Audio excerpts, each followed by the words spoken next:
Frédéric Ramos, bonjour. Bonjour. Et merci de nous accueillir. Alors il faut peut-être d'entrée le préciser, au cœur des cuisines où vous officiez. C'est ça, au cœur des cuisines du Novotel Monte Carlo, où j'officie depuis maintenant, ça fera 10 ans au mois d'octobre. Et puis voilà, tout se passe bien, on travaille très bien. Le restaurant n'arrête pas de progresser. Voilà, le midi, on fait nos 90 sans couvert.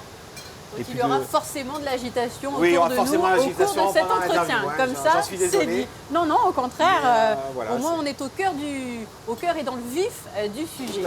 Alors Frédéric, si nous nous rencontrons aujourd'hui, ce n'est pas le fruit du hasard. Nous arrivons au terme d'une semaine que nous avons très largement suivie sur Monaco Info, puisqu'il s'agit de la semaine du goût. Vous faites partie de l'association Monaco Goût et Saveur. Quel sentiment vous habite en ce moment? Quel bilan pouvez-vous justement tirer de cette semaine du goût? On a réussi à générer beaucoup de chefs. On a eu une vingtaine de chefs qui ont participé, qu'on a réussi à prendre dans 10 ou 11 établissements de Monaco, qui sont venus nous aider, qui ont partagé les classes, toutes les classes de C1, CE2 de Monaco. Je crois qu'il y a eu plus de 700 élèves qui ont été éduqués au goût et cette année, au goût du fenouil et du raisin. On voit d'ailleurs voilà, ouais. Et ouais. donc on leur a fait goûter plein de choses un petit peu ludiques, des crèmes de fenouil à la vanille, des chamallows à la vanille.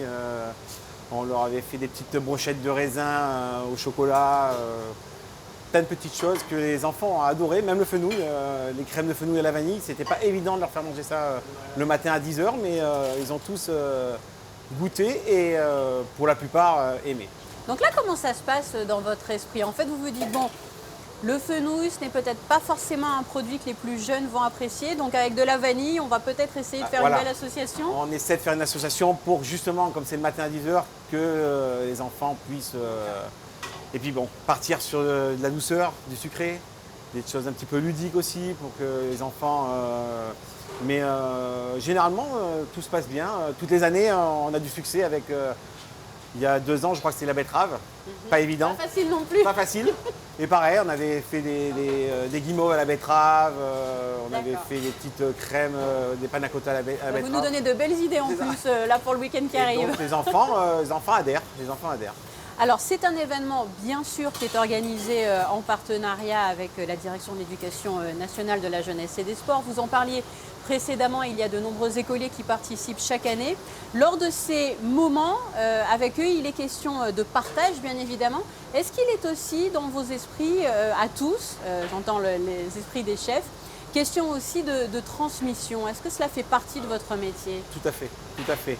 Ça fait partie des questions que je leur pose le matin aux enfants, si ils adhèrent un petit peu au métier de la cuisine, si à la maison ils cuisinent avec papa et maman.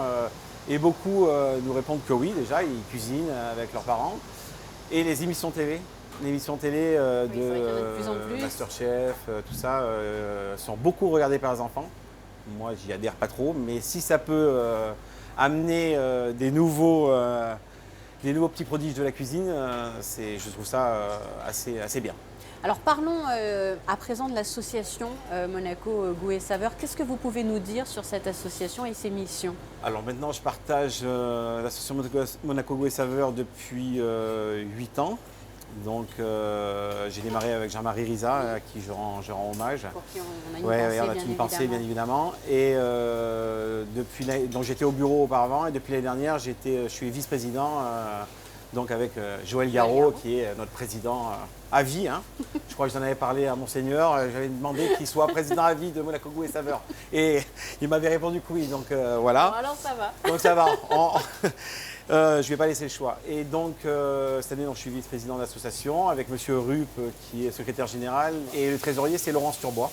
Voilà, donc on est 4. On a M. Gauthier, qui s'occupe de tout ce qui est des jolis dessins, du livret de goût, et puis qui nous aide aussi dans l'année pour toutes les manifestations qu'on fait ensemble. Alors là, nous parlions bien évidemment de la semaine du goût qui a ponctué formidablement bien ce début d'année 2017, mais j'imagine que d'autres événements sont aussi à venir, organisés par l'association Monaco Goût et Saveur. Alors tout d'abord, on va déjà faire au mois de mars la proclamation de la réception des recettes qu'on a eues parce qu'il y avait le meilleur pâtissier, le concours du meilleur pâtissier sur le livret du goût. Donc tous les enfants devaient dessiner leur bûche et nous faire une recette. Donc on va récolter. Et pour cette année, pour l'instant, on en a 27 déjà. Donc on a battu le record l'année dernière, je crois, qui était de 16 recettes. Donc on a déjà récolté 27 recettes. Donc on va avec les membres de Monaco Goût et Saveur se réunir et puis voir quelle est la meilleure recette. Donc ensuite, au mois de mars, aussi au Novotel Monte Carlo, on fait un petit cocktail dînatoire où tous les enfants sont invités à venir ici avec leurs parents et leurs directeurs d'école. Et on décerne les 3 premiers. Et puis les autres, de toute façon, tout le monde est gagnant, c'est comme l'école des fans. Tout le monde gagne. Donc voilà. Donc au mois de mars. Ensuite, au mois de septembre, on a la journée d'Alzheimer. C'est un bel événement. Voilà, aussi, oui. au mois de novembre, on est sur le salon gastronomie sous le chapiteau de Fontvieille, au salon de la gastronomie de Monaco. Et puis voilà, et puis d'autres petites manifestations si on nous demande de participer au cours de l'année. Alors, nous avons parlé de la semaine du goût, nous avons parlé de l'association Monaco Goût et Saveur. Maintenant, Frédéric, j'aimerais qu'on parle un petit peu davantage de vous. Qu'est-ce qui vous a, j'allais dire, fait tomber dans la marmite tout petit? Alors là, c'est la cuisine, c'est vrai que c'est ma grand-mère. J'étais souvent avec ma grand-mère et je faisais souvent à manger avec elle. Et puis voilà, je pense que c'est venu comme ça, les bons goûts, les bonnes saveurs. Voilà, c'est toujours un métier qui m'a passionné depuis l'âge de 15 ans. Quelles sont vos spécialités, si vous en avez? Qu'est-ce que vous aimez cuisiner particulièrement, peut-être? Le poisson en particulier. Oui. Ouais, Là, on en a d'ailleurs. On en a. Un petit peu à côté. On Oui. a des petits pavés de loup qui sont en train de cuire. Oui, le poisson en particulier. J'ai toujours bien aimé travailler avec les pêcheurs du pays. Bon, là, ça m'est plus difficile dans un hôtel comme ici parce que la capacité est énorme. Mais autrement, quand j'étais à mon compte, tout ça, je travaillais beaucoup avec les pêcheurs du pays. Et moi, le poisson, c'est vraiment les plats que je préfère travailler. Ouais. Pour revenir à l'association Monaco Goût et Saveur, que peut-on vous souhaiter pour l'avenir? Que ça continue à progresser comme ça progresse là, qu'on continue à avoir plein de manifestations, qu'on continue que les enfants adhèrent à ce qu'on leur fait découvrir. Voilà, je pense qu'on est sur la bonne voie. En plus, on est bien aidé par Mme Bonnat de l'Éducation nationale qui nous donne un bon coup de main pour le livret du goût. Donc je pense que là, on est sur une bonne dynamique pour l'association Monaco Goût et Saveur. Alors, la semaine du goût vient à peine de s'achever, mais on le disait précédemment, vous pensez déjà à celle de l'année prochaine qui sera marquée quand même par, j'allais dire, un nombre anniversaire? Alors, c'est ça la 20e l'année prochaine, donc on n'a encore pas décidé de ce qu'on allait faire pour fêter cette 20e édition. Par contre, on a commencé à travailler déjà sur les éventuels produits sur lesquels on va travailler. Donc on pense qu'on va partir sur on va en choisir 2. Hein. Pour l'instant, on en a sélectionné 6. Et après, en collaboration avec l'Éducation nationale et le lycée technique de Monaco, on va en choisir 2. Donc on a déjà pensé aux céréales, tout ce qui est épeautre, le lin, le quinoa, les fromages à pâte dure, la grenade.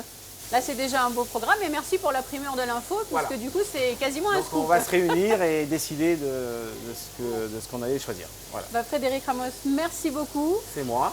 Je vous remercie et on va maintenant passer aux prévisions météo, mais qui, à mon avis, n'ont jamais d'impact sur vous, parce que qu'il vente, qu'il pleuve ou qu'il fasse soleil, en cuisine, On est toujours tout au le chaud. monde est toujours au chaud. Tout à fait. Merci beaucoup. Merci. Merci.